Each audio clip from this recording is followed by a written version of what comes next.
चलो आज के लेसन में हम लोग सुकरात के बारे में पढ़ेंगे। किसके बारे में? सुकरात।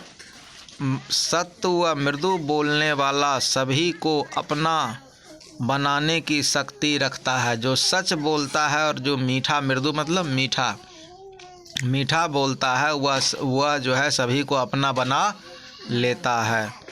चलो आज से लगभग ढाई हजार वर्ष पहले ग्रीस के एथेंस में, कहाँ पर? ग्रीस के एथेंस नगर में सुकरात का जन्म हुआ था। किसका जन्म हुआ था? उनके पिता पेशे से शिल्पकार थे। ठीक है। एथेंस वासी सुंदरता के प्रेमी थे। उन्हें कुरूपता से घृणा थी। किससे घृणा थी? कुरूपता से। सुकरात जन्म से ही कुरूप थे। सुकरात जन्म से ही कुरूप थे। कुरूपता के कारण लोग उनकी हंसी उड़ाते थे। उस उपेक्षा ने सुकरात को चिंता का अवसर दिया। क्या दिया? वे चिंतित हो गए।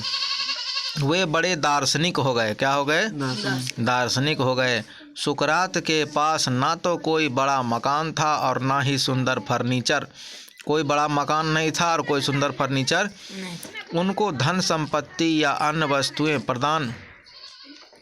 प्रदान करने की भी कोई इच्छा न थी।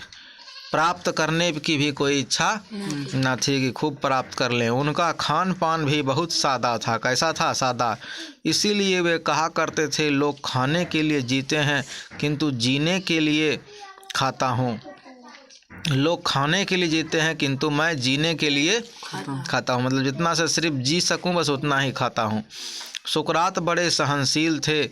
वे दूसरों की असहनीय बातें भी चुपचाप सहते रहते थे, चुपचाप सह जाते थे और कभी भी उत्तेजित नहीं होते थे, यानी कभी गुस्साते वो जल्दी नहीं थे। सुकरात सत्यवादी और बुद्धिमान थे। कैसे थे? सत्यवादी और बुद्धिमान थे। अपनी दलीलों से वे बड़े बड़े विद्वानों के छक्के छुड़ा देते थे। इसलिए उनकी ख्याति बढ़ गई, किंतु साथ ही कुछ लोग उनसे मन ही मन कुढ़ने लगे थे। उन्होंने सुकरात पर दोष लगा दिया झूठ का कि सुकरात ईश्वर पर विश्वास नहीं करता है। ईश्वर पर विश्वास नहीं करता है। वह सरकारी कानूनों का पालन नहीं करता है। यह नौजवानों को गलत राह पर ले जाता है। एथेंस के शासकों ने सुकरात को अपने सामने उपस्थित होने और मुकदमे में अपनी सफाई देने के लिए बुलाया। ठीक है। उनके मित्रों ने उनसे वहां से भाग जाने या छिप जाने की प्रार्थना की। मित्रों ने कहा कि भाग जाओ या तो छिप जाओ, परंतु सुकरात कायर नहीं थे। वे जानते थे कि उन्होंने कोई गलत कार्य नहीं किया है। उन्होंने वही कहा और किया जिसे वे सही, न्यायपूर्ण और सम्माननीय समझते थे। जिसको वो सही, न्यायपूर्ण और सम्माननीय समझते थे, वही बात उन्होंने कहा है। वे अदालत में उपस्थित हो गए। कहाँ उपस्थित हो गए? अदालत में। खचाखच भरी अदालत में कानून ने उन्हें दोषी ठहरा दिया। उन्हें विष का प्याला पिलाकर मारने की सज़ा सुनाई गई। कैसा सज़ा? विष का प्याला। एथेंस में जब लोगों को मृत्युदंड दिया जाता था तो उन्हें जहर का प्याला पिलाया जाता था।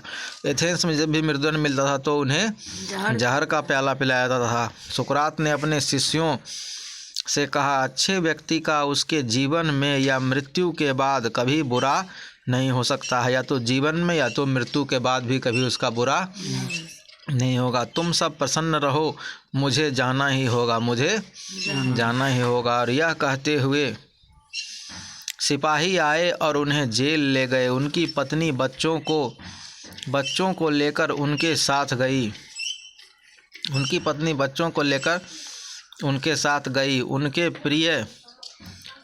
उनके प्रिय शिष्य भी उनके साथ थे। सुकरात ने उन्हें अनेक शिक्षाप्रद उपदेश दिए। सायंकाल के बाद जेलर आया और उनसे सुकरात से मृत्यु के लिए तैयार हो जाने को कहा। दुखी स्वर में जेलर ने उनसे कहा, इस स्थान पर आने वाले सभी व्यक्तियों में आप सबसे उदार, सज्जन और श्रेष्ठ हैं। आप कैसे हैं?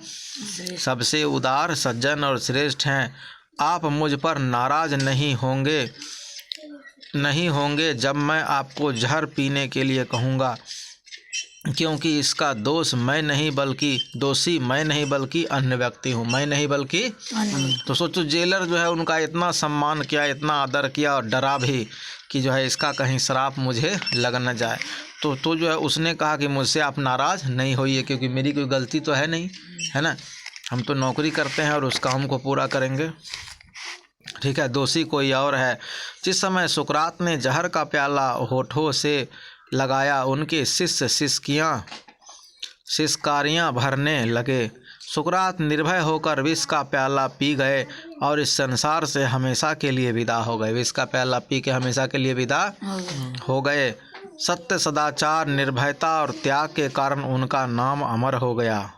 सत्य, सदाचार और निर्भयता और त्याग के कारण उनका नाम अमर हो गया। चलो तो आज के क्लास में यहीं तक पढ़ो, ठीक है। फिर अगले क्लास में और दूसरे किसी लेसन को पढ़ेंगे, है ना। आज के लिए इतना ही।